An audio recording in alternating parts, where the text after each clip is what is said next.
حاجة هنغسل شعرنا كويس جدا بشامبو مناسب لنوع شعرك. وتاني حاجة هتحطي بلسم كويس عشان ترطبي شعرك بيه. وتالت حاجة استخدمي زيت شعر يكون مناسب لنوع شعرك. وبعدين مشطي شعرك بالراحة خالص من تحت لفوق، وكده تكوني حصلتي على شعر مثالي وجميل زيك بالظبط.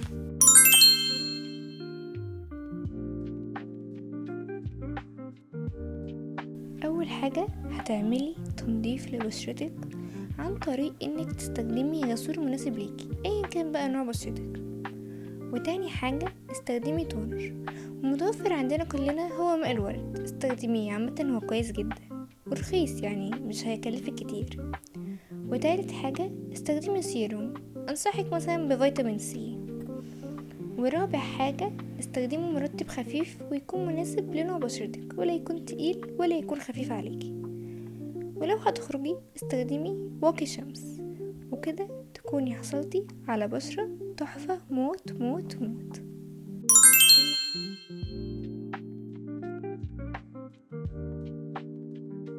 اول حاجة اغسلي ايدك كويس جدا جدا. طبعا احنا بنبقى طول اليوم في عفرة، فاغسليها كويس جدا.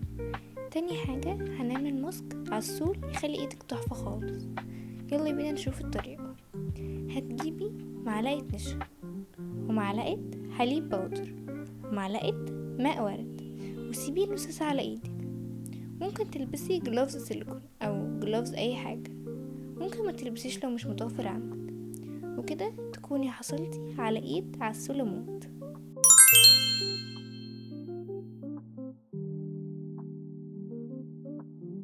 اول حاجة اغسلي رجلك حلو قوي قوي قوي، لانك يعني طول اليوم لو انتي بتمشي من غير شوز او سليبر فبجد رجلك كلها بكتيريا، انتي بجد مش متخيلة كمية البكتيريا.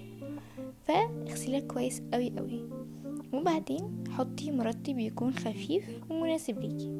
وبعد كده ممكن تلبسي شراب سيليكون او اي شراب عادي او اي حاجة. ولو مش متوفر عندك ممكن تحطي المرطب وتفضلي قاعدة في مكان لحد ما ينشف، وبعد كده خلاص.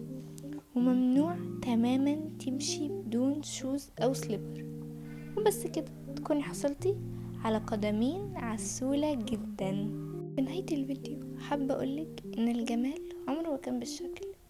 في ناس بتكون جميلة من بره بس بجد هي من جوه بشعة، يعني حقد وغل وغيرة. فالجمال جمال الروح وحسن الخلق، كل الكلام ده. فالجمال مش الشكل بس، لازم تكوني كمان جميلة من جوه وبس.